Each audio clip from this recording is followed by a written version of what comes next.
Most overthinking does not feel dramatic. It feels responsible. It feels like preparation. It feels like you are being careful. Yet beneath that surface, something expensive is happening. Energy is being burned without progress. Time is passing without movement. Confidence is quietly eroding. Mental noise is unstructured, repetitive thought that does not lead to clear decisions or action. It loops without resolution. It revisits the same angles without producing a conclusion. It gives the illusion of control while actually postponing it. Useful thinking has direction. It moves toward a defined outcome.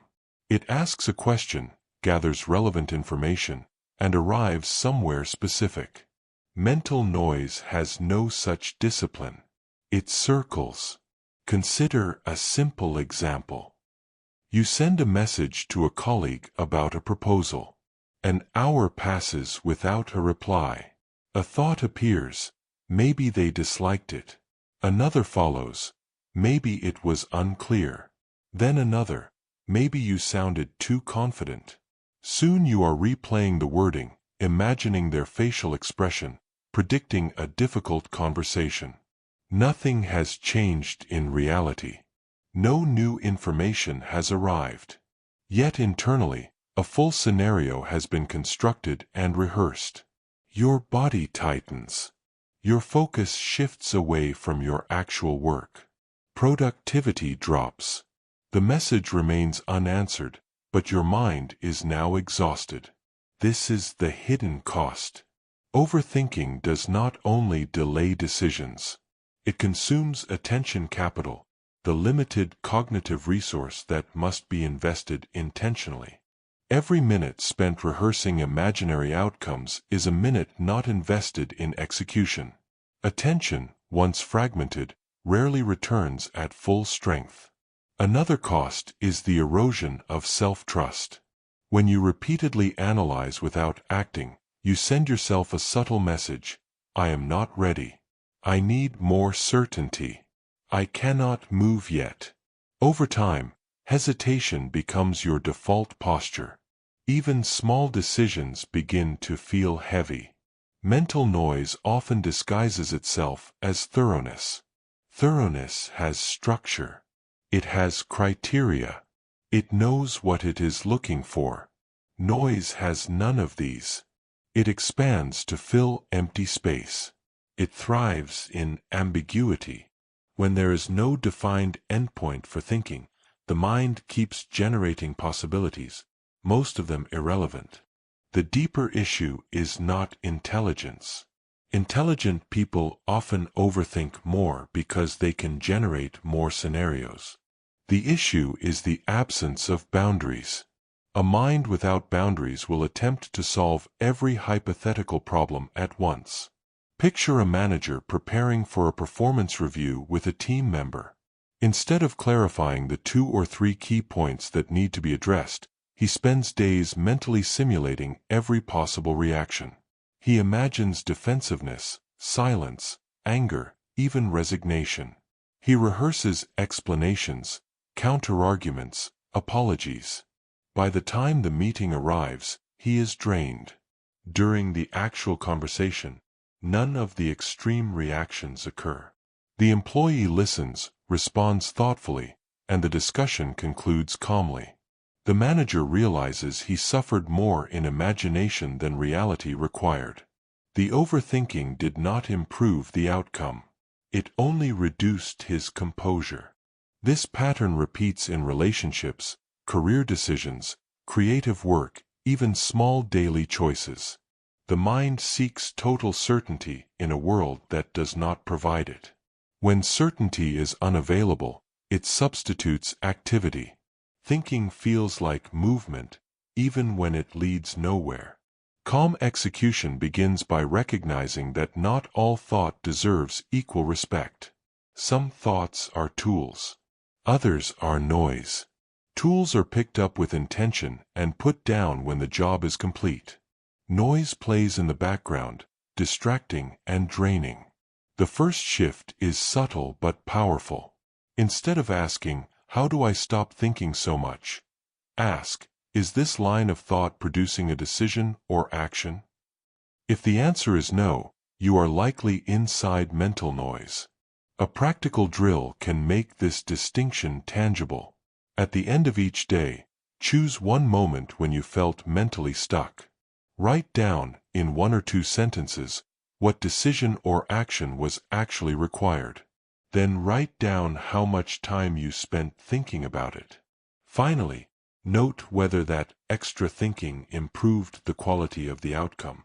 Do this consistently for a week. The goal is not self-criticism. The goal is pattern recognition.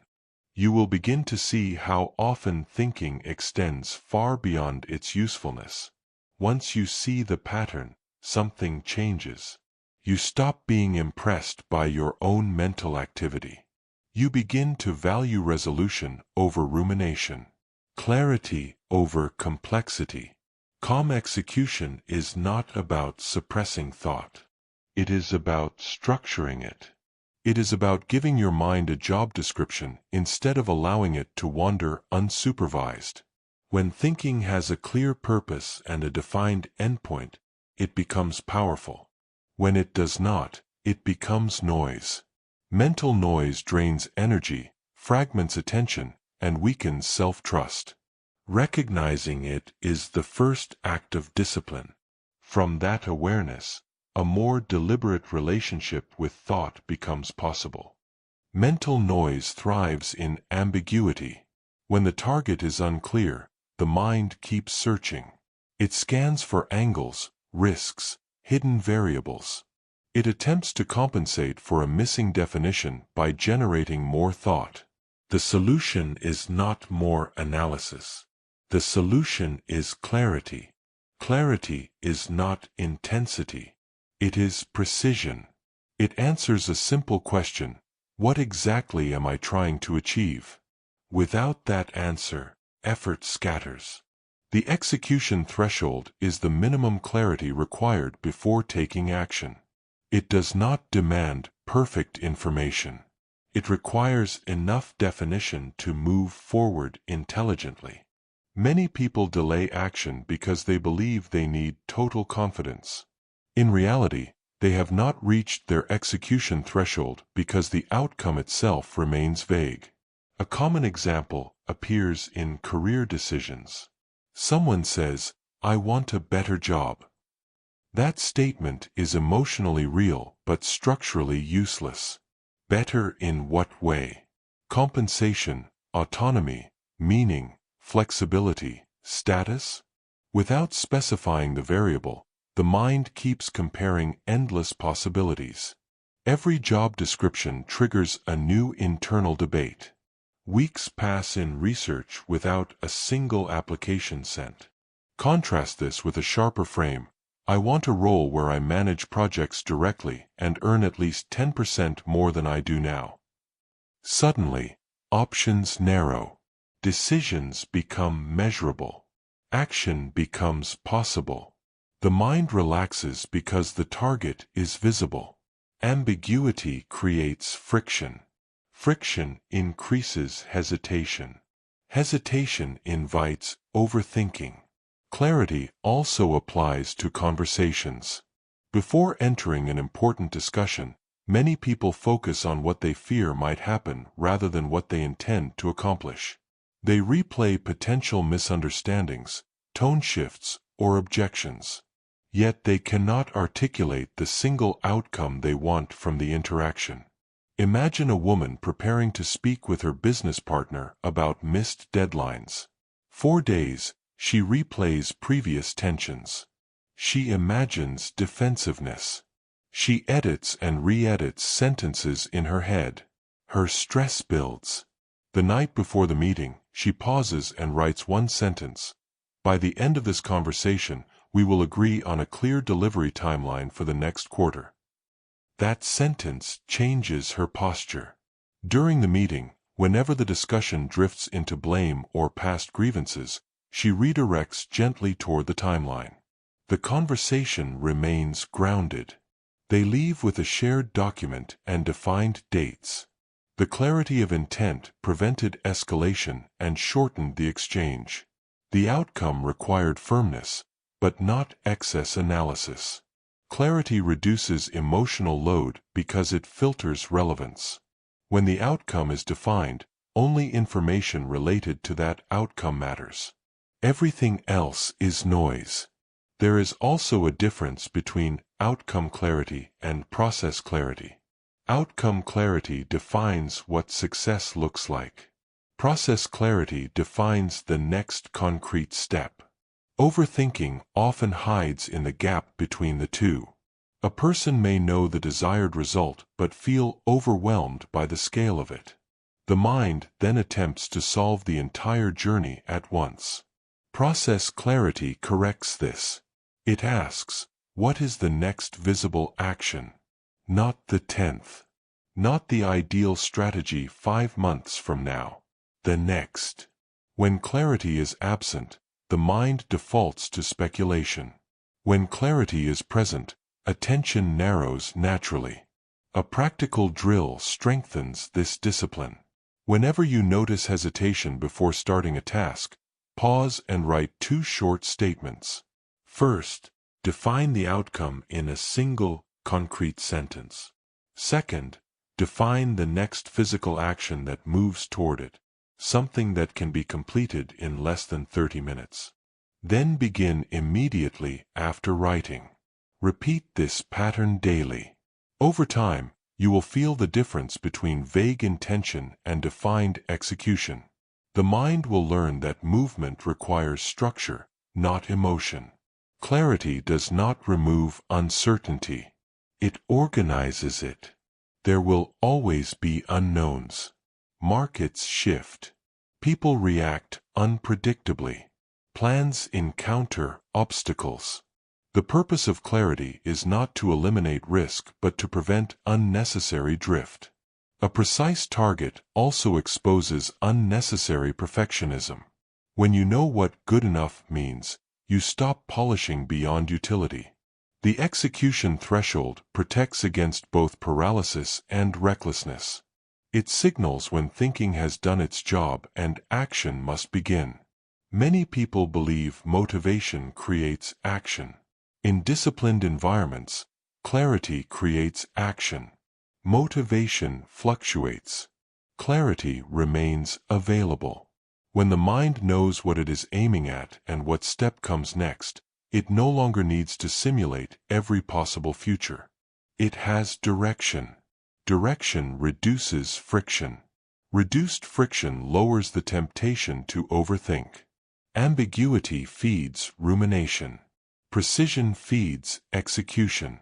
Defining the outcome and the next step establishes the minimum clarity required to move. From there, action replaces speculation, and energy returns to its proper use. Even with clarity, the mind can still wander. It can reopen decisions that were already made. It can revisit options that were already evaluated. It can continue refining long after refinement is useful. Clarity defines the target. Boundaries define when thinking stops.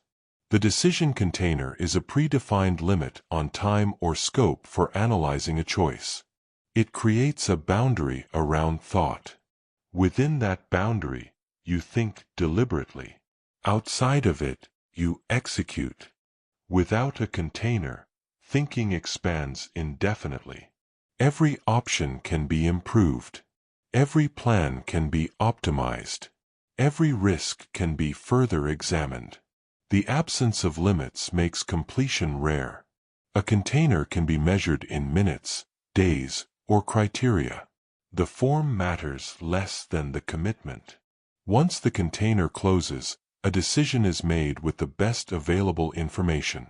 The mind may request more time. Discipline declines the request. This is not recklessness.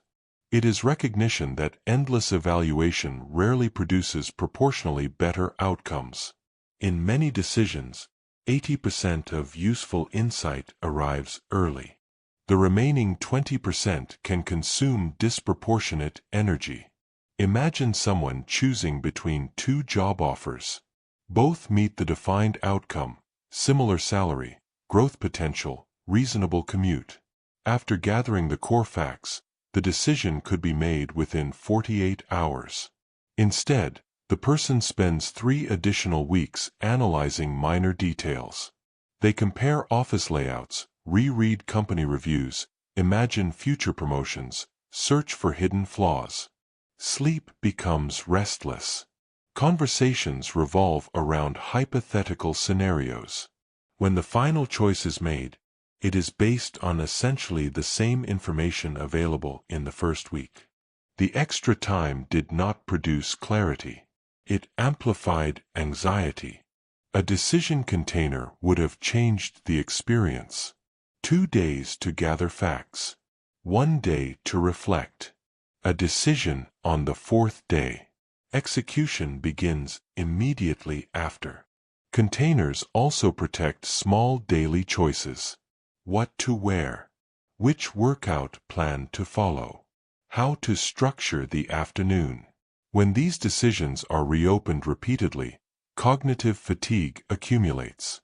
By the end of the day, more significant decisions suffer. Boundaries create relief. When you know there is a defined period for analysis, the mind works with greater focus. It stops drifting because time is visible. The container transforms thinking from a background hum into a deliberate session.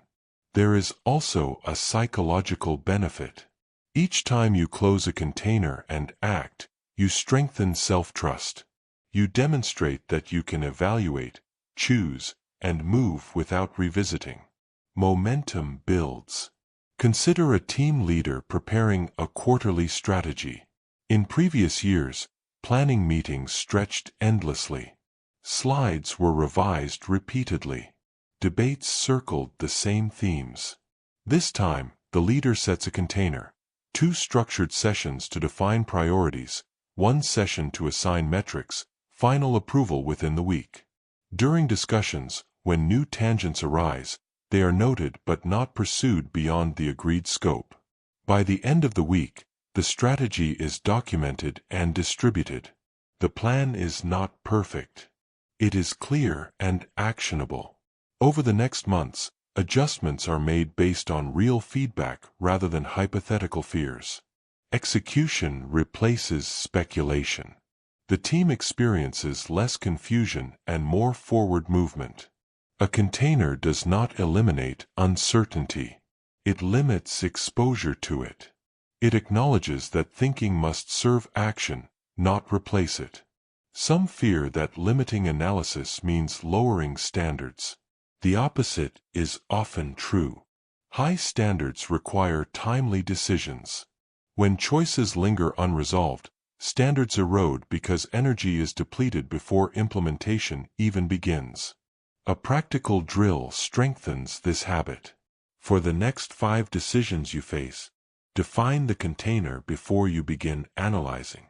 State the time limit or the specific information required. Write it down. When the limit is reached or the criteria are met, make the decision immediately and record it. After 1 week, review those choices. Notice whether extended analysis would have materially changed the outcome. In most cases, you will see that constraint sharpened your thinking rather than weakening it. The mind respects structure. When it knows there is a boundary, it concentrates. When no boundary exists, it wanders. Overthinking often feels like diligence. In reality, it is frequently a refusal to close the container. Calm execution depends on the ability to say, "The evaluation is complete. Now we move." Bounded thinking produces momentum. Momentum produces confidence. And confidence reduces the urge to reopen what has already been decided. Overthinking often disguises itself as emotional sensitivity. You feel uncertain, so you think more. You feel unmotivated, so you delay. You feel anxious, so you search for additional reassurance. When mood becomes the primary driver of behavior, consistency disappears. Personal operating standards are self-imposed rules that guide behavior independent of mood. They are chosen in advance. They define how you act when emotions fluctuate. Instead of asking, "How do I feel about this today?" you ask, "What is my standard here?" Mood is variable. Standards are stable. Without standards, every decision must pass through an emotional filter. If energy is high, action feels easy. If energy is low, tasks expand in perceived difficulty. The mind then begins negotiating. It searches for justifications. It constructs narratives about timing and readiness. Mental noise grows louder when there is no predetermined rule to override it. Standards reduce negotiation. For example, a simple personal standard might be, "I respond to important messages within 24 hours. This removes the daily debate about whether you feel like replying. The rule exists. You follow it. The emotional state becomes secondary. Another standard might be, "I complete the most cognitively demanding task before checking social media." Again, the rule eliminates internal bargaining. Attention is directed according to principle, not impulse. Consider a professional who wants to improve physical health. For months, she waits for motivation to exercise consistently. Some weeks she trains 3 times. Other weeks she skips entirely. Each lapse triggers analysis. She questions her discipline, her schedule, her priorities. The cycle repeats. Eventually, she establishes a standard. "I train for 30 minutes every weekday at 7 in the morning, regardless of mood." The first week feels mechanical. The second week feels less dramatic. By the 4th week, the internal debate has quieted. The standard replaced the negotiation. Her identity begins to shift from someone trying to be consistent to someone who trains as a matter of policy. Standards do not eliminate discomfort. They reduce decision fatigue around it. There is a deeper benefit. When you act according to chosen standards, self-trust increases. You observe yourself behaving predictably. Predictability creates stability. Stability reduces overthinking because fewer choices require emotional analysis. Some fear that strict standards create rigidity.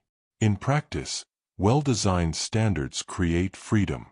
They free mental space previously occupied by repeated small decisions. They allow energy to be invested in higher-level thinking rather than routine negotiation. Standards must be realistic and specific. Vague rules such as, "I will try my best," are ineffective because they leave room for interpretation. Effective standards describe observable behavior. They are measurable in action, not intention. Imagine a manager who struggles with procrastinating difficult conversations. Each time tension arises with a team member, he delays addressing it.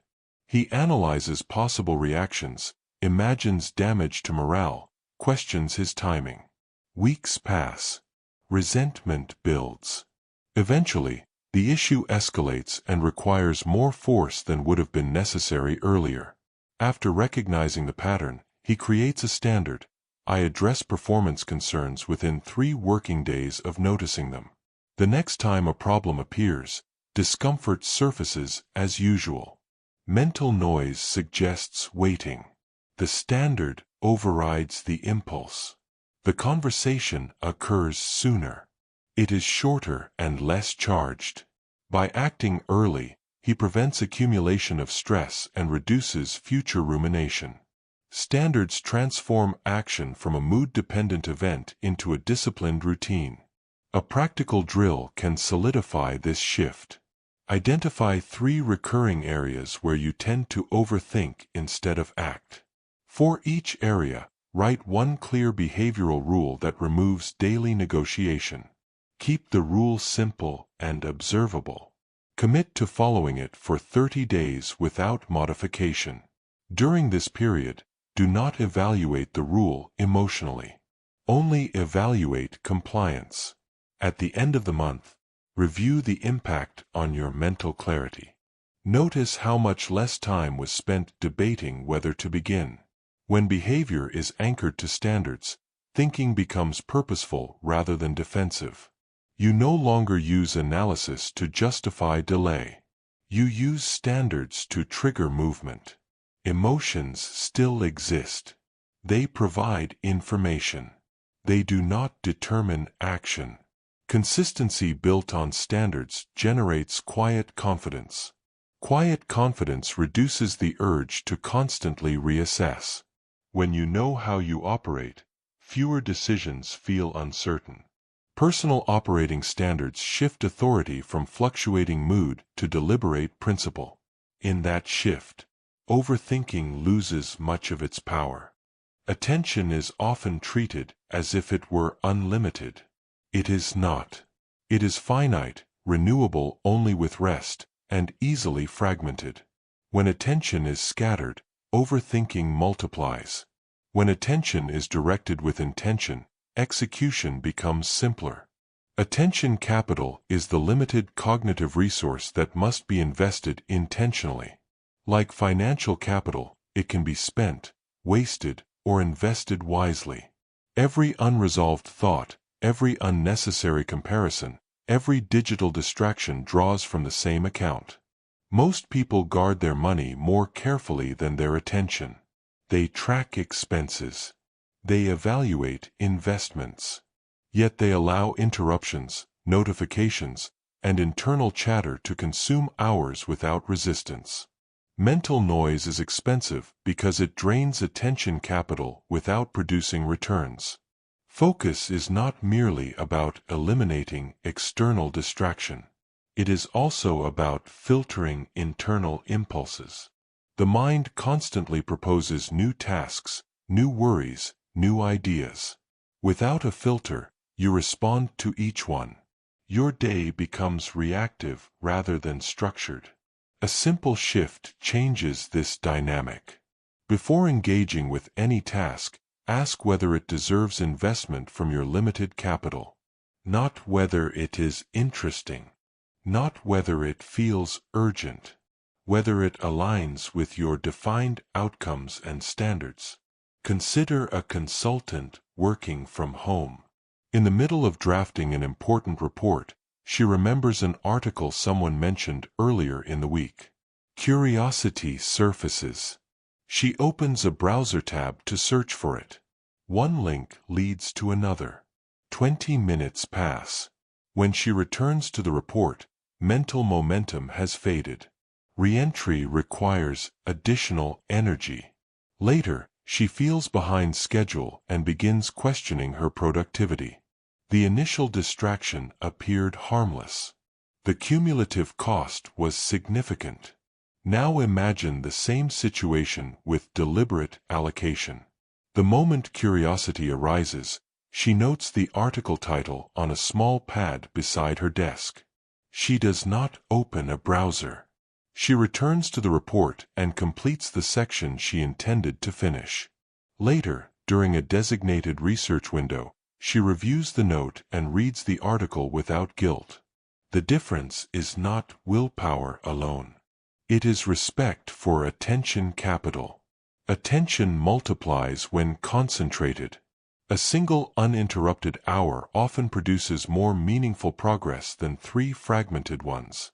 Fragmentation also intensifies overthinking. When attention shifts constantly, the mind struggles to maintain context. It compensates by reprocessing information repeatedly. This repetition feels like deeper analysis, but is often just reconstruction after distraction. There is also an emotional dimension.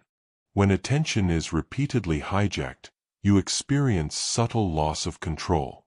That loss encourages further scanning and checking behaviors. A cycle forms. Distraction leads to anxiety. Anxiety seeks reassurance. Reassurance requires more attention. A senior executive provides a useful illustration. His calendar is full, his inbox constantly active. He once prided himself on responding instantly to every message. Over time, he noticed that strategic thinking suffered. Important decisions felt rushed. Minor issues dominated his day. He introduced 2 rules. First, email would be checked at 3 designated times. Second, mornings would be reserved for high-leverage thinking with all notifications silenced. The first week felt uncomfortable. The urge to check persisted. By the 3rd week, deeper work sessions extended naturally. Decisions improved because they were made with undivided focus. He reported feeling calmer despite handling the same volume of responsibility. The structure did not reduce workload. It protected attention capital. Deliberate allocation requires visible boundaries. Time blocks. Notification settings. Physical separation from devices when possible. These are not aesthetic preferences. They are strategic defenses. A practical drill can sharpen this skill. For the next 7 days, choose one daily task that truly matters. Before beginning, remove all potential distractions within reach. Set a timer for 45 minutes. During that time, commit to single-task focus. If an unrelated thought appears, write it briefly on paper and return to the task without acting on it. When the timer ends, take a short break. Track how much meaningful progress occurs in those focused intervals. Notice the reduction in mental clutter afterward. Attention invested with intention reduces the need for constant reanalysis. When you know you have given a task full focus, you are less likely to question whether you did enough. Attention capital is precious. It shapes the quality of your work and the stability of your mind. When you protect it, thinking becomes sharper and shorter. When you waste it, thinking becomes scattered and endless. Execution improves when attention is treated as an asset rather than an afterthought. Guarded carefully, it becomes a quiet advantage in a noisy world. Internal discipline is tested most clearly in the presence of other people. Alone, you can control the environment. In conversation, variables multiply. Tone shifts. Expressions change. Unexpected comments appear. The mind reacts quickly, often before intention has time to intervene. Calm execution in dialogue begins with restraint. The response gap is the pause between stimulus and reaction where control is exercised. It is often brief, sometimes only a second, but it determines whether you respond deliberately or react impulsively. Without this gap, overthinking accelerates after the fact. You replay what was said. You reconstruct what you meant. You analyze how you were perceived. Listening without reacting is not passivity. It is controlled attention. Many people listen with the intention to reply. They scan for inaccuracies, prepare counterarguments, or interpret tone for hidden meaning. While the other person speaks, internal commentary builds. By the time it is their turn to respond, the mind is already agitated. Words come out sharper than intended. Later, rumination begins. The discipline is to listen with the sole objective of understanding the explicit message before assigning interpretation. Imagine a project meeting where a colleague says, "I'm not convinced this approach will work." The untrained mind hears criticism. It hears doubt about competence. It prepares defense. Heart rate rises slightly. The reply becomes protective. Tension spreads through the room. A different approach creates space. When the comment lands, you notice the initial internal reaction but do not act on it. You allow a short pause. You ask, "What specifically concerns you?" The question redirects the exchange from personal threat to concrete detail. The colleague explains a timeline risk and a resource constraint. The discussion shifts toward logistics rather than ego. The meeting ends with adjustments instead of resentment. That single pause prevented hours of later overthinking. The response gap protects attention capital in social environments. Instead of spending energy repairing unintended damage, you invest it in clarity during the interaction itself.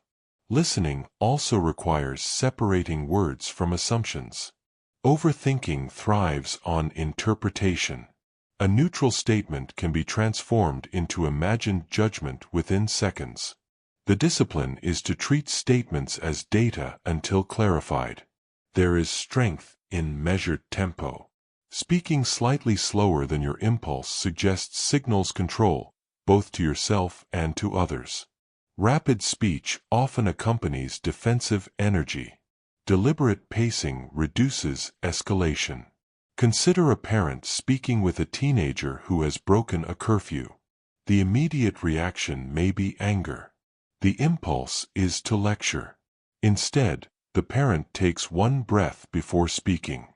The first sentence is simple: "Help me understand what happened." The tone is firm but even. The teenager explains that a ride fell through and embarrassment prevented calling earlier.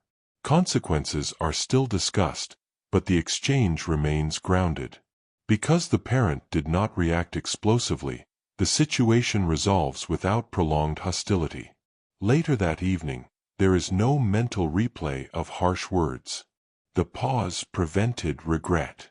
Restraint does not mean suppressing opinion. It means sequencing it correctly. Understanding first. Clarifying second. Responding third. A practical drill strengthens this habit. In your next 3 conversations that carry emotional charge, commit to inserting a 2-second pause before responding to any statement that triggers you. During that pause, focus on breathing steadily and formulating one clarifying question rather than a rebuttal. After the conversation, reflect briefly on how the pause influenced the tone and outcome.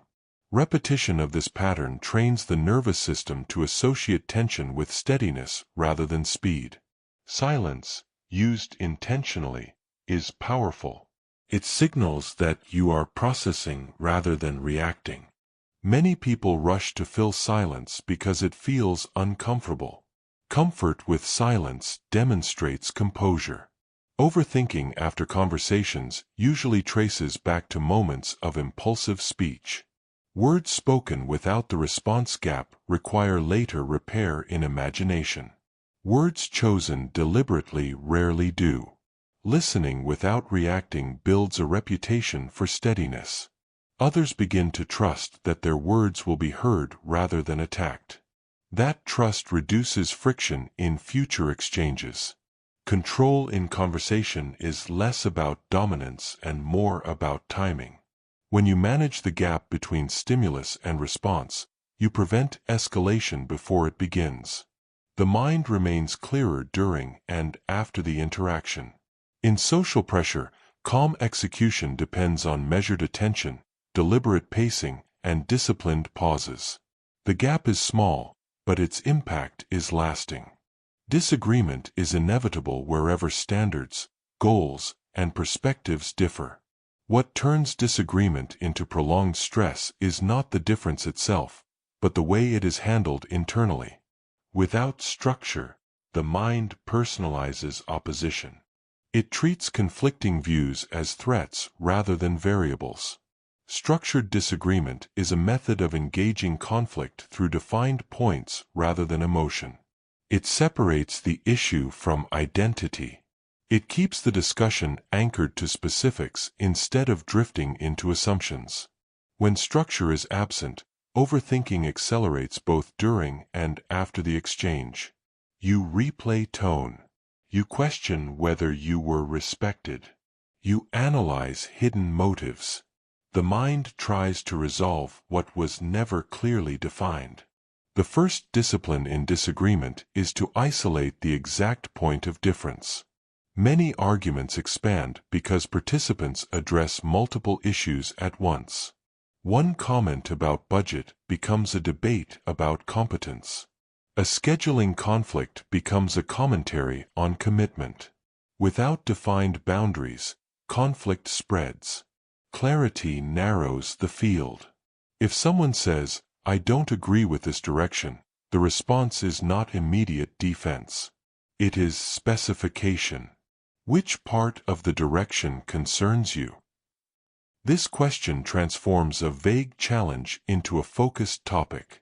Once the exact point is visible, discussion becomes manageable. Another common pattern in conflict is escalation through exaggeration. Words like always, never, everyone, or no one widen the disagreement beyond evidence. Structure requires returning to observable facts. Imagine two business partners debating a marketing strategy. One believes in aggressive expansion. The other prefers gradual growth. In previous conversations, they argued in circles, leaving each meeting frustrated. This time, they agree to define 3 criteria before debating: projected revenue within 12 months, required upfront investment, and operational strain on the current team. Each proposal is evaluated against those same criteria. The conversation remains firm but grounded. When tension rises, they return to the criteria rather than questioning each other's judgment. The disagreement does not disappear, but it becomes constructive. Afterward, neither partner spends the evening replaying the exchange. The structure contained the emotion. Structured disagreement reduces mental residue because the conflict has edges. It begins and ends around defined points. There is also value in acknowledging valid elements in opposing views. Agreement on one aspect does not require surrendering your position. It signals that you are evaluating ideas rather than defending ego. This lowers intensity and preserves attention capital for problem-solving instead of self-protection. Disagreement becomes damaging when identity fuses with opinion. If a critique of your idea feels like a critique of you, overthinking will follow. Separating identity from position allows flexibility. You can adjust a strategy without perceiving personal diminishment. Tone matters, but structure matters more. A calm tone without clear boundaries still allows drift. Clear boundaries with calm tone create stability. Consider a scenario in a family setting. 2 siblings disagree about how to support an aging parent. One believes professional care is necessary. The other insists on managing everything personally. Previous discussions ended in silence and resentment. In a more structured conversation, they first agree on shared objectives: safety, dignity, financial sustainability. They then list practical constraints such as work schedules and proximity. With those parameters visible, options are evaluated against them. The discussion is emotional at moments, but the shared criteria act as anchors. Even if they do not reach full agreement immediately, the dialogue remains forward-moving rather than circular. A practical drill builds this capability. The next time you enter a disagreement, write down in advance the single point you want resolved. During the conversation, if additional issues arise, note them separately instead of pursuing them immediately. Return repeatedly to the primary point until it is addressed. Afterward, review whether staying focused reduced emotional spillover. Repetition will train you to resist expanding the battlefield. Conflict handled without structure breeds rumination. Conflict handled with defined points produces resolution, even if partial. Disagreement is not a signal to think more wildly. It is a signal to think more precisely. When issues are separated from identity and discussions are anchored to criteria, tension becomes data rather than drama. The mind no longer needs to replay every word. It knows the disagreement had boundaries. Structure does not eliminate friction. It ensures friction generates progress instead of heat. Pressure alters perception. Under time constraints or visible stakes, the mind accelerates. It scans for worst-case scenarios. It amplifies potential consequences. Small variables appear decisive. Calm execution becomes more difficult not because the task is impossible, but because perception is distorted. Pressure distortion is the mind's tendency to exaggerate consequences under stress. It converts uncertainty into imagined catastrophe. A delayed email becomes a lost opportunity. A presentation mistake becomes career damage. A difficult conversation becomes permanent rupture. The body responds to these distortions as if they were facts. Heart rate increases. Muscles tighten. Breathing shortens. In this state, thinking narrows. Nuance disappears. Decisions become reactive. The discipline under pressure is not to deny stakes, but to recalibrate perception. When urgency rises, the first move is physiological. Slowing the breath interrupts escalation. A controlled inhale and extended exhale signals stability to the nervous system. Clarity improves when the body is steady. Next comes reframing. Ask what the actual consequence is, not the imagined one. Separate probability from possibility. Many feared outcomes are possible. Few are probable. Pressure distortion thrives on confusing the two. Consider a senior analyst preparing to present quarterly results to the executive team. The night before, she imagines forgetting key data. She imagines hostile questions. She envisions reputational damage. Sleep becomes shallow. The next morning, tension carries into the room. Early in the presentation, she stumbles over a number. Her mind interprets the stumble as confirmation of failure. Anxiety spikes. A different approach would have shifted the trajectory. In preparation, she could have identified the most likely questions and rehearsed concise responses. She could have written down the realistic consequence of minor mistakes. Clarification, not catastrophe. Before entering the room, she could have taken 3 slow breaths to steady physiology. During the stumble, she could have paused, corrected the number calmly, and continued without commentary. Executives are accustomed to minor corrections. The distortion existed primarily in her anticipation. Pressure does not always signal danger. Often it signals importance. Importance deserves focus, not panic. Time constraints intensify distortion because they compress evaluation. When a deadline approaches, the mind attempts to solve every potential problem simultaneously. The result is frantic switching between tasks. Clarity under time pressure requires prioritization. What single action, completed now, reduces the most risk? That question narrows attention. Instead of juggling 5 concerns at once, you address one concrete step. In high-stakes negotiations, professionals often rely on predetermined walkaway points. This prevents last-minute emotional concessions driven by pressure. The boundary was set in calm conditions. It is honored in tense ones. Imagine an entrepreneur negotiating funding terms late at night after a long day. The investor introduces a clause that reduces equity more than expected. Fatigue and urgency combine. The entrepreneur feels pressure to agree immediately.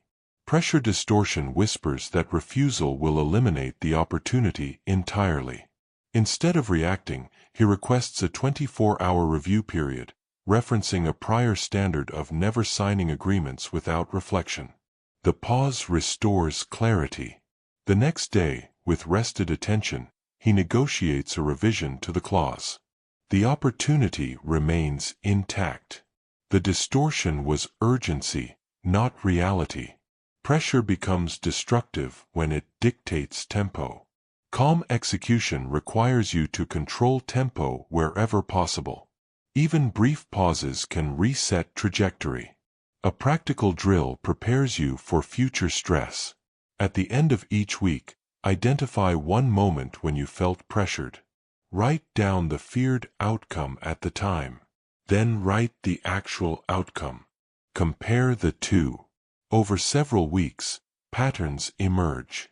You will see how often the mind exaggerated consequences. This evidence builds resistance to future distortions. It is also useful to predefine response rituals for high-pressure moments. A steady breath. A clarifying question. A brief pause before committing. These small anchors create continuity between calm and stress. Pressure will not disappear. Responsibility and ambition ensure its presence. The objective is not to eliminate intensity but to prevent distortion. When perception remains proportionate, decisions remain grounded. When decisions remain grounded, execution continues steadily despite urgency. Under pressure, the disciplined mind slows slightly while others accelerate blindly. That slight reduction in speed restores accuracy. And accuracy, not haste, determines long-term results. Many episodes of overthinking begin after words have been spoken. You replay a sentence. You question your tone. You wonder whether your message was understood. Often the root problem is not the conversation itself, but the lack of precision within it. Verbal precision is expressing thoughts in clear, concrete language that reduces ambiguity. It removes excess qualifiers, vague references, and emotional padding. When language is precise, interpretation narrows. When language is vague, imagination fills the gaps. Ambiguity invites rumination. Phrases such as, "Maybe we should consider adjusting this soon," leave room for multiple meanings. Does soon mean today or next month? Does consider mean discuss or implement? The listener forms an interpretation. If their interpretation differs from yours, friction appears later. You then analyze the misalignment, often blaming tone or personality, when the issue was linguistic. Precision requires defining terms, timelines, and expectations directly. In professional settings, this discipline prevents unnecessary cycles of clarification. Instead of saying, "Let's improve communication," specify, "We will hold a 15-minute check-in every Monday at 9 to review priorities." The latter creates observable behavior. The former creates abstract intention. Precision also stabilizes internal certainty. When you state clearly what you want or what you will do, you reduce the space for self-doubt. Vague commitments are easy to question. Clear commitments either stand or require revision based on evidence. Consider a team member who feels overwhelmed by workload but hesitates to speak directly. In a meeting, he says, "Things have been a bit busy lately." The manager nods but takes no action because the statement lacks definition. Later, the employee feels unheard. He replays the meeting in his mind, constructing scenarios in which he should have spoken differently. Frustration builds. In a different approach, he states, "I am currently managing 5 active projects, and 2 have deadlines this week. I need help prioritizing or delegating one of them." The message is concrete. It includes numbers and a specific request. The manager can respond clearly, adjust deadlines, reassign tasks, or explain why priorities remain. Even if the answer is not ideal, ambiguity is removed. The employee leaves with clarity rather than rumination. Precision does not require harshness. It requires structure. Another common source of overthinking is indirect feedback. Someone says, "That presentation was interesting." Interesting can mean engaging, confusing, or problematic. Without follow-up, the mind speculates. A precise response would be, the data was strong, but the main recommendation was not clear to me. Now improvement is possible. Speculation is unnecessary. There is also power in concise expression. Long explanations often conceal uncertainty. When you speak in extended loops, you may be trying to protect yourself from potential disagreement. Ironically, excess words create more opportunities for misunderstanding. Measured brevity signals confidence. Imagine negotiating a project scope with a client. Instead of explaining every possible limitation defensively, you say, the agreed scope includes design and development of the core features listed here. Additional features will require a separate estimate. The boundary is clear. If the client requests extras later, there is less emotional tension because the terms were explicit. Precision at the beginning prevents conflict at the end. A practical drill strengthens verbal discipline. For the next week, after every important email or message you draft, reread it once with a single objective. Remove vague words and replace them with specifics.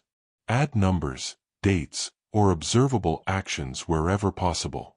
If a sentence can be interpreted in multiple ways, refine it. Over time, this practice will transfer into spoken communication as well. Precise language also reduces self-generated confusion. When you journal about a problem, avoid abstract complaints such as everything feels off. Instead, write specific observations. I missed 2 workouts this week and delayed submitting a report. Specificity turns emotion into data. Data can be addressed. Generalized frustration cannot. Clear speech is a form of calm execution. It channels thought into defined expression. Defined expression reduces misunderstanding. Reduced misunderstanding lowers the need for mental replay. When words are chosen deliberately, conversations end cleanly. The mind does not need to revisit them repeatedly. Verbal precision strengthens credibility. Others learn that when you speak, your meaning is stable. Stability builds trust, and trust reduces friction in future exchanges. Language shapes perception. When language is clear, perception aligns more easily with reality. That alignment quiets unnecessary thought and supports steady action. Mistakes are inevitable. Overthinking turns them into prolonged punishment. An error occurs. A deadline is missed. A comment lands poorly. The event itself may be small. What follows internally can be far larger. The mind replays the moment repeatedly, searching for the exact point of failure. It imagines how others perceived it. It predicts long-term consequences. Hours are spent reliving something that cannot be changed. This pattern drains attention capital and weakens confidence. The correction protocol is a repeatable process for reviewing and improving mistakes. It replaces rumination with structured learning. Instead of asking, "Why am I like this?" it asks, "What specifically happened, and what adjustment prevents repetition?" The difference is subtle but powerful. Rumination is identity-focused. Correction is process-focused. Without a protocol, the mind defaults to self-criticism. Self-criticism feels productive because it acknowledges responsibility. In reality, it often lacks direction. It repeats the same conclusion, "I should have done better." That conclusion, without detail, changes nothing. A correction protocol contains 3 elements. First, define the error in observable terms. Second, identify the decision or behavior that led to it. Third, define one specific adjustment for next time. Once those steps are complete, the review ends. Ending the review is essential. Without closure, the mind reopens the file repeatedly. Consider a consultant who delivers a presentation that fails to persuade a potential client. The contract is awarded elsewhere. 4 days, she replays her performance. She questions her tone, her slides, even her competence. Sleep becomes restless. Confidence drops before the next meeting. Using a structured protocol would alter the outcome. She reviews the presentation recording once. She identifies 2 concrete issues. The value proposition was introduced too late, and the financial impact was not quantified clearly. She decides that in future presentations, the core benefit will appear within the first 5 minutes, supported by a simple cost comparison slide. She notes the adjustment and closes the review. The mistake becomes instruction rather than identity. When the next opportunity arises, she applies the change without carrying emotional residue. The protocol transforms regret into refinement. There is also discipline in proportionality. Not every mistake deserves extended analysis. Minor errors require minor correction. When small missteps receive excessive attention, pressure distortion reappears. The perceived consequence outweighs the actual impact. Public errors often trigger the strongest rumination. A mispronounced word in a meeting. A flawed answer to a question. In reality, most observers move on quickly. The overthinking mind assumes lasting judgment. Structured correction interrupts that assumption. In leadership roles, visible mistakes can feel threatening. A manager who makes a poor hiring decision may feel responsible for months of disruption. Without structure, guilt lingers. With a protocol, the manager reviews the hiring criteria, identifies where assessment failed, and updates the evaluation process. The focus shifts from personal failure to system improvement.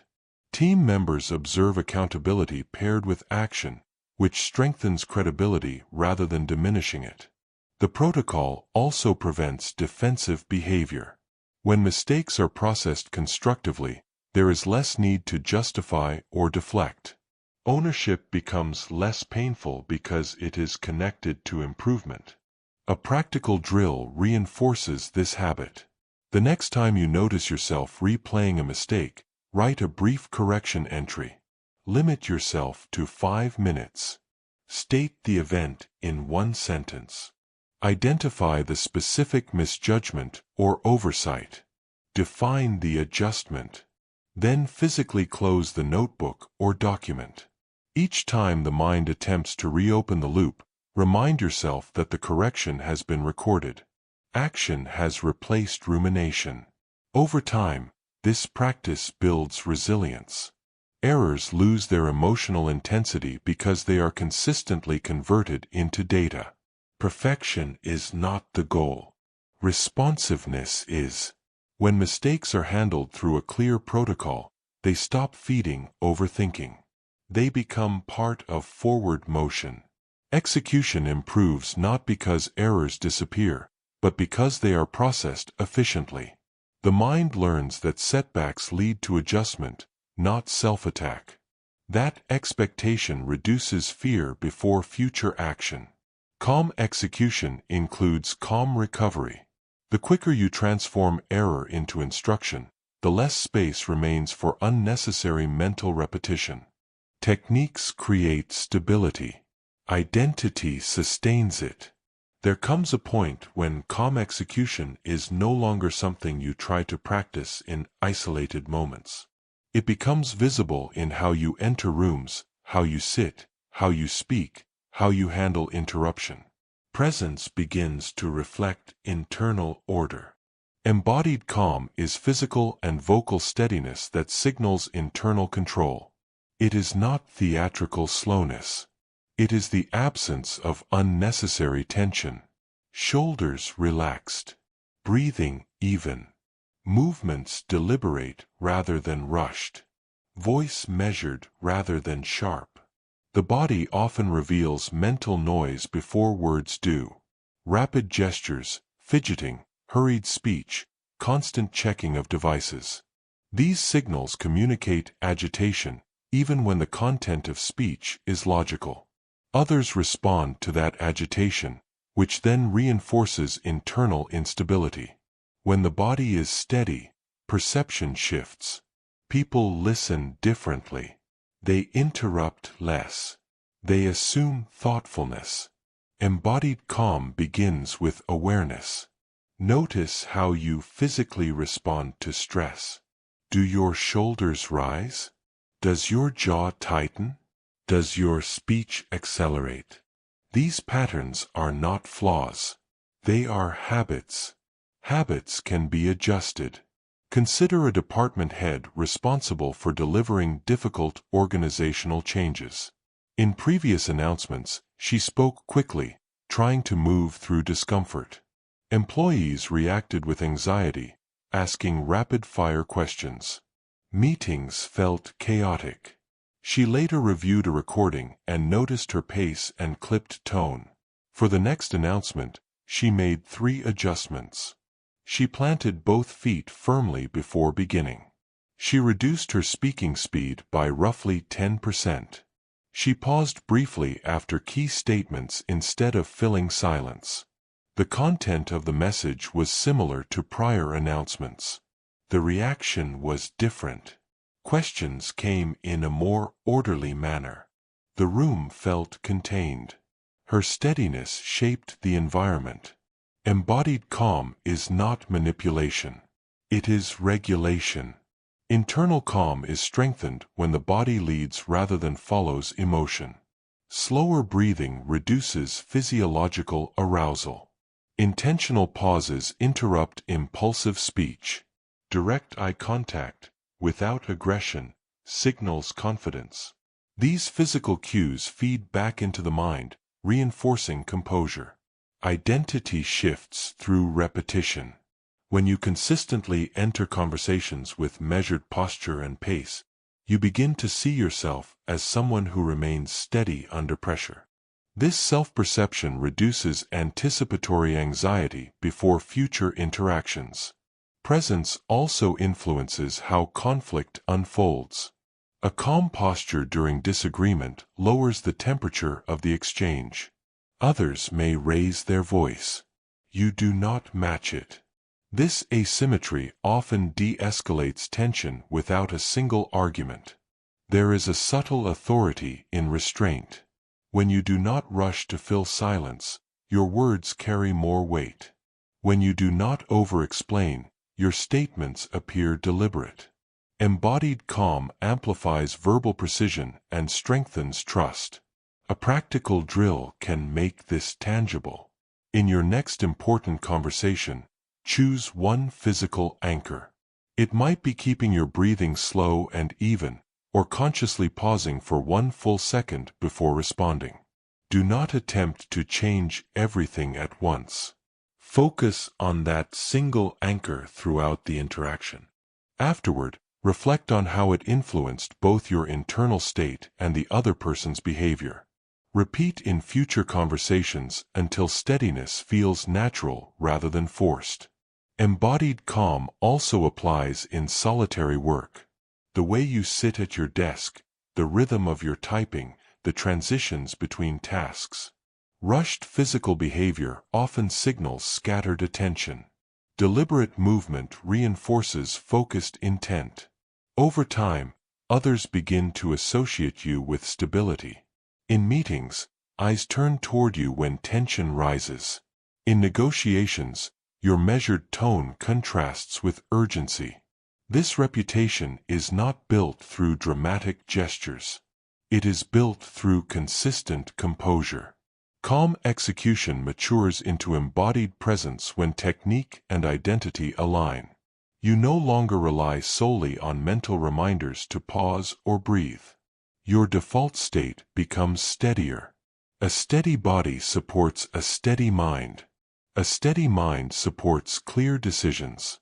And clear decisions, delivered with composed presence, shape how others experience your leadership.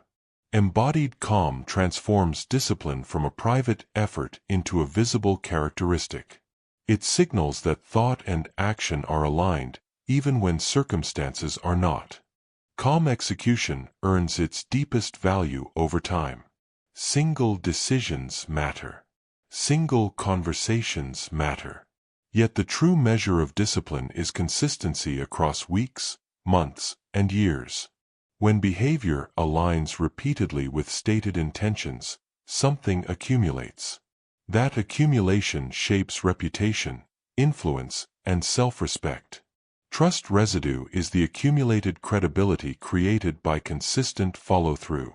It is built quietly. Each kept commitment leaves a trace.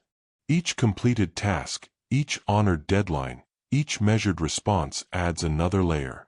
Over time, those layers form stability in how others perceive you and how you perceive yourself. Inconsistent action erodes this residue quickly. Grand promises followed by partial execution create doubt. Others begin to question reliability. Internally, you begin to question it as well. Overthinking often increases when trust residue is thin. When you are unsure of your own follow-through, every new commitment feels risky. You analyze excessively because you fear repeating past inconsistency. The solution is not louder intention.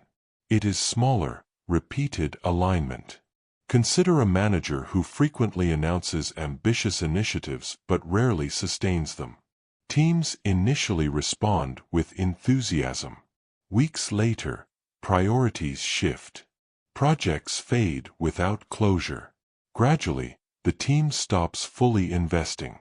They wait to see whether this initiative will survive. The manager notices declining engagement and begins overthinking communication strategy, tone, and motivational techniques. The real issue is not messaging. It is residue. In contrast, imagine a leader who commits to fewer initiatives but completes them steadily. When she states a deadline, it is met or transparently revised with explanation. When she promises feedback, it arrives on schedule. Over time, team members respond more quickly to her direction. They assume follow-through. She spends less energy convincing and more energy executing. Trust residue simplifies leadership. Personal trust operates the same way. If you repeatedly set standards and honor them, your internal dialogue changes. When you plan to wake early, you believe you will. When you define a decision container, you trust yourself to close it. This reduces anticipatory anxiety. Consistency does not require perfection. It requires visibility and correction. When a commitment cannot be met, acknowledgement preserves residue. Silence erodes it. There is also strategic power in long-term alignment. When your daily actions reflect stated values, external opportunities align more naturally. Others recommend you because your behavior is predictable. Predictability in character reduces friction in collaboration. A practical example appears in professional networking. One individual attends events sporadically, makes enthusiastic connections, then fails to follow up.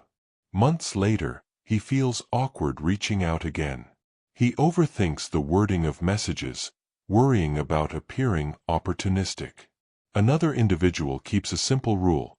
Every meaningful introduction is followed by a brief message within 48 hours and a check-in every few months. The second person builds steady connections. Communication feels natural because it is consistent. There is no need to overanalyze re-entry. The residue supports continuity. Trust residue compounds quietly. Small behaviors repeated regularly outweigh dramatic gestures performed rarely. This applies equally to self-discipline practices. A daily 30-minute focus block sustained for a year produces more transformation than occasional intense productivity bursts. The steady approach strengthens identity and reduces internal negotiation. A practical drill reinforces long-term alignment. Choose one domain of your life where inconsistency has created friction. Define a modest, sustainable commitment that can be repeated weekly for the next 3 months. Track completion visibly. Do not increase intensity prematurely. The objective is continuity, not heroics. At the end of the period, review how your internal confidence has shifted. Notice whether decisions in that domain require less overthinking because you now trust your pattern. Calm execution over time builds reputation in 2 directions. Others rely on you. You rely on yourself. When residue is strong, mistakes are interpreted as exceptions rather than definitions. When residue is weak, even small lapses feel like confirmation of instability. Consistency simplifies the future. Fewer explanations are required. Fewer justifications are needed. Intent and action are aligned often enough that credibility precedes you. Long-term trust is not declared. It is accumulated. And once accumulated, it reduces friction in every area where decisions and relationships intersect. Action is powerful. So is restraint. Many people equate discipline with constant movement. They believe progress requires visible activity at all times. When nothing is happening externally, internal tension rises. The mind searches for something to adjust, improve, or accelerate. In that search, overthinking returns. Strategic non-action is deliberate restraint chosen for long-term advantage. It is not avoidance. It is not procrastination. It is the decision to wait when waiting strengthens position, clarity, or leverage. Impulsive action often feels productive because it relieves discomfort. Sending the message immediately. Making the purchase quickly. Responding to criticism without pause. The short-term relief disguises long-term cost. Restraint requires confidence in timing. Consider a negotiation where one party presents an offer slightly below expectation. The immediate impulse is to counter quickly, to signal strength. Yet experienced negotiators often pause. They review the offer privately. They let silence create space. Sometimes the other party improves terms voluntarily to fill the silence. Other times, the pause reveals that the initial reaction was emotional rather than strategic. The restraint preserves leverage. In personal relationships, strategic non-action can prevent escalation. Imagine receiving a message that feels dismissive. The impulse is to respond sharply. Instead, you wait. You reread the message later with calmer perception. The tone appears less hostile than first assumed. You respond with a neutral clarification rather than accusation. A conflict that could have expanded dissolves quietly. Restraint also applies to opportunity. Not every invitation requires acceptance. Not every idea deserves immediate pursuit. When attention is limited, saying yes impulsively creates future pressure. A founder of a growing company provides a clear example. In early stages, he accepted nearly every partnership proposal. Revenue increased, but complexity multiplied. Teams were stretched thin. Quality declined. After recognizing the pattern, he established a rule. New initiatives would only be approved if they aligned directly with the company's core offering and could be executed without compromising existing commitments. Several attractive proposals were declined. Growth slowed temporarily, but stability increased. Within a year, the company's reputation strengthened because focus was preserved. The non-actions protected long-term identity. Strategic non-action requires clarity of priorities.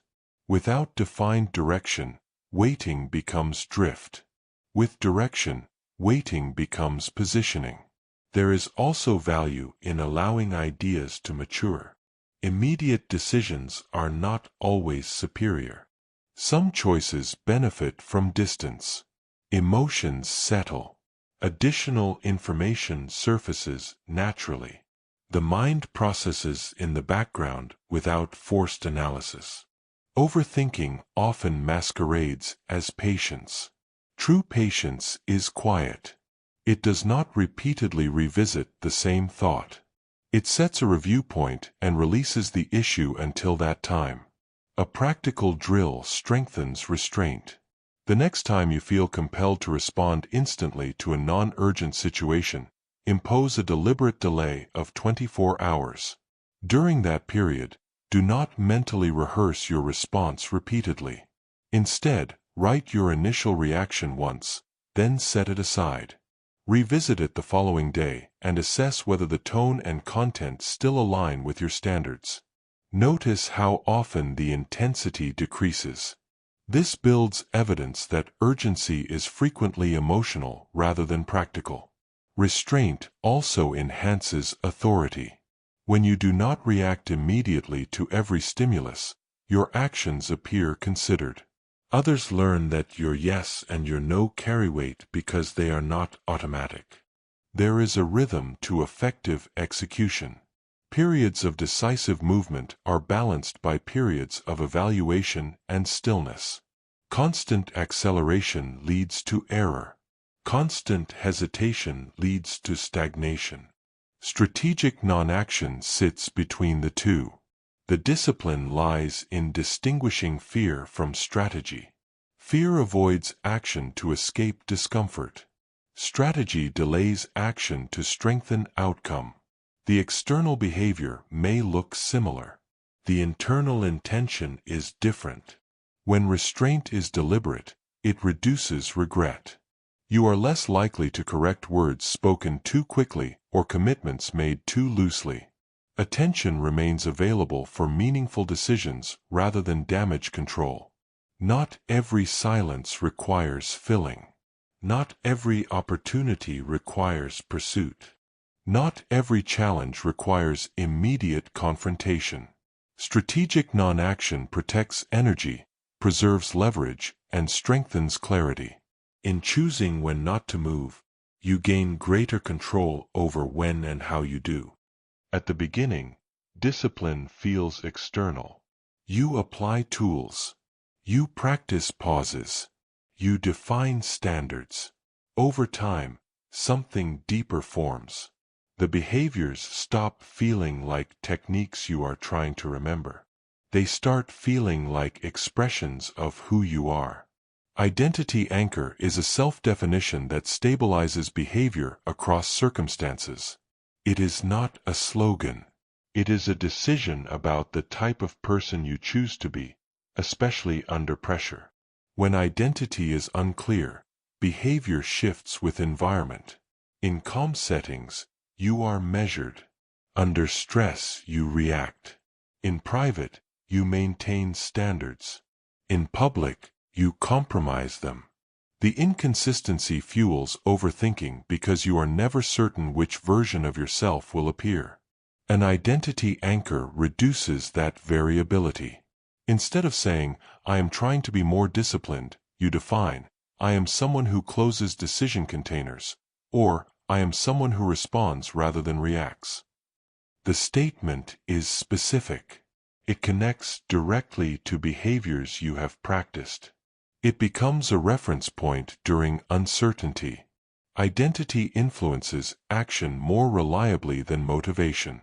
Consider an attorney known for composure in high-conflict negotiations.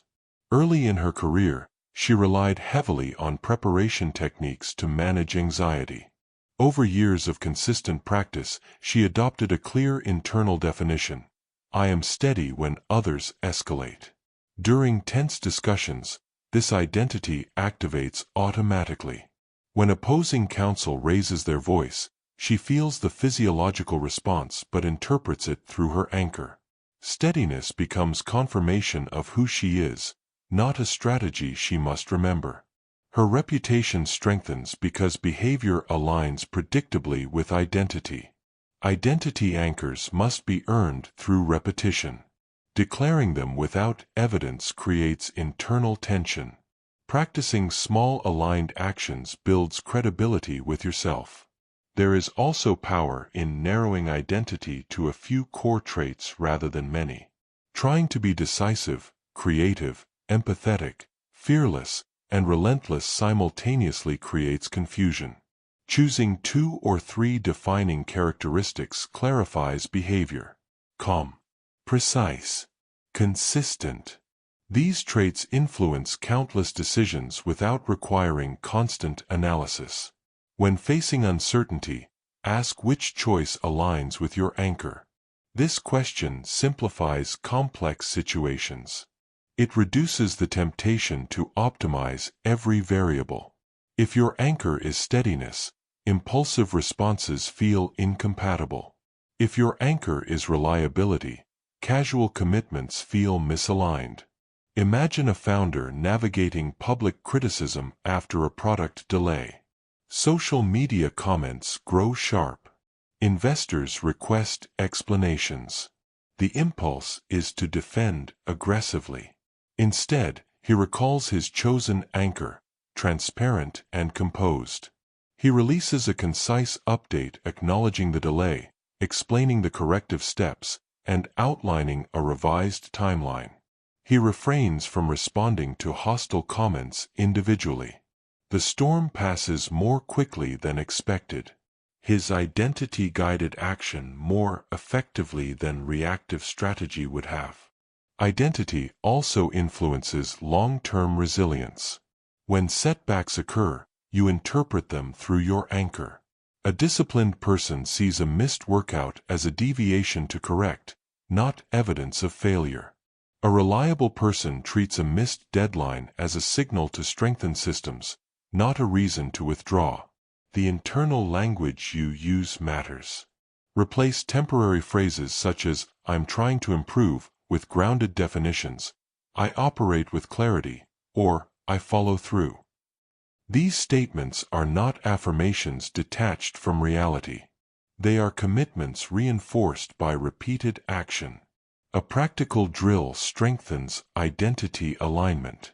Write down 3 characteristics that define the calm, disciplined version of yourself.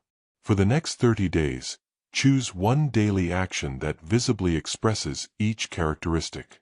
Keep the actions modest but consistent.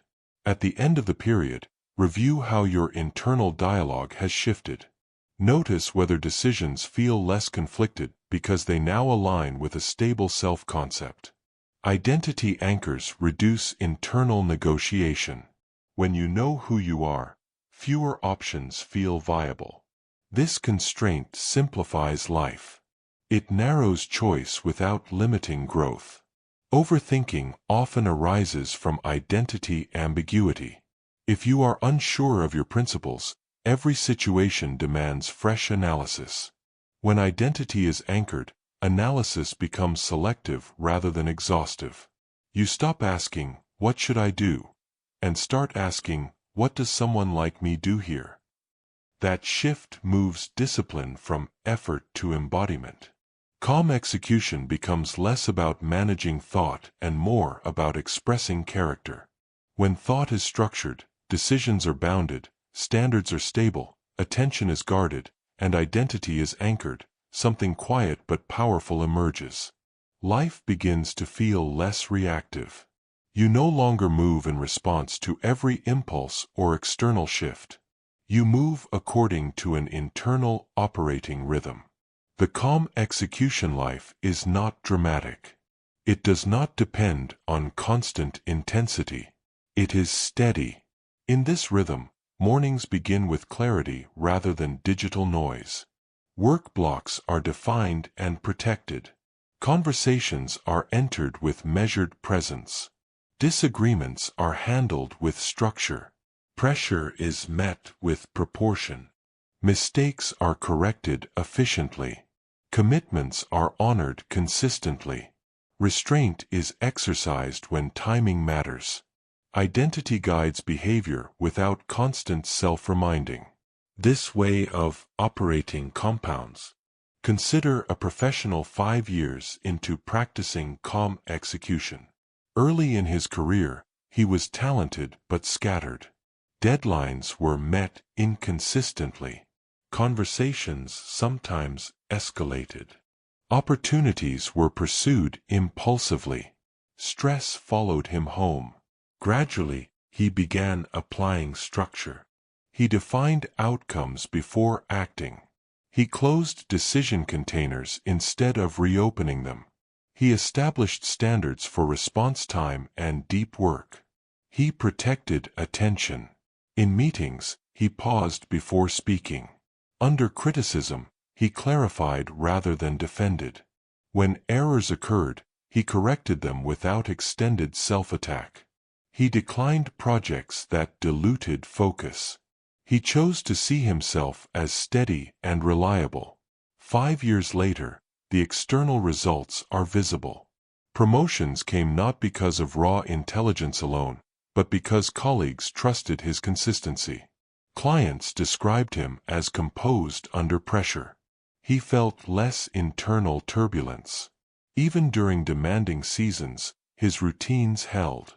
Stress still appeared, but it no longer dictated behavior. The difference was not a single breakthrough. It was cumulative alignment. A calm execution life also influences personal relationships. Friends and family experience predictability in your tone and commitments. You do not promise casually. You do not react explosively. When conflict arises, you approach it with structure rather than drama. Trust deepens because your behavior does not fluctuate with every mood. There is also a quieter internal reward. Mental space expands. With fewer loops of rumination, creative thinking improves. With fewer impulsive commitments, schedules breathe. With stronger identity alignment, decisions require less deliberation. The goal is not emotional flatness. Joy, frustration, ambition, and disappointment all remain part of life. The difference is that they move through a stable framework. They inform action without controlling it. A practical integration drill can anchor this lifestyle. At the end of each week, spend 15 minutes reviewing the previous days through 3 lenses. Where did you execute calmly? Where did you react impulsively? What single adjustment would strengthen alignment next week? Keep the reflection brief and factual. Over months, this ritual maintains course without intensity. Living this way does not eliminate complexity. Careers evolve. Relationships shift. Health fluctuates. What changes is your response pattern. Instead of escalating with circumstances, you remain centered while adapting. There will still be moments of overthinking. The difference is speed of recovery. You recognize mental noise earlier. You re-establish boundaries faster. You return to action without prolonged drift. Calm execution becomes your default rather than your exception. In a noisy world, steadiness stands out. In reactive environments, measured behavior influences others without force. In uncertain conditions, structured thinking creates direction. The life shaped by these principles is not built in a week. It is constructed decision by decision, pause by pause, correction by correction. Over time, people begin to describe you in consistent terms. Reliable, clear, composed. These descriptions reflect accumulated behavior, not intention. More importantly, your internal experience shifts. You trust your decisions. You trust your standards. You trust your restraint. The mind no longer feels like an opponent to manage, but an instrument to direct. Calm execution is not about suppressing thought. It is about mastering its use. It is not about controlling the world. It is about controlling your participation in it. When participation is deliberate, life feels coherent. When life feels coherent, overthinking loses its grip. What remains is steady movement forward, guided by clarity, reinforced by consistency, and sustained by identity.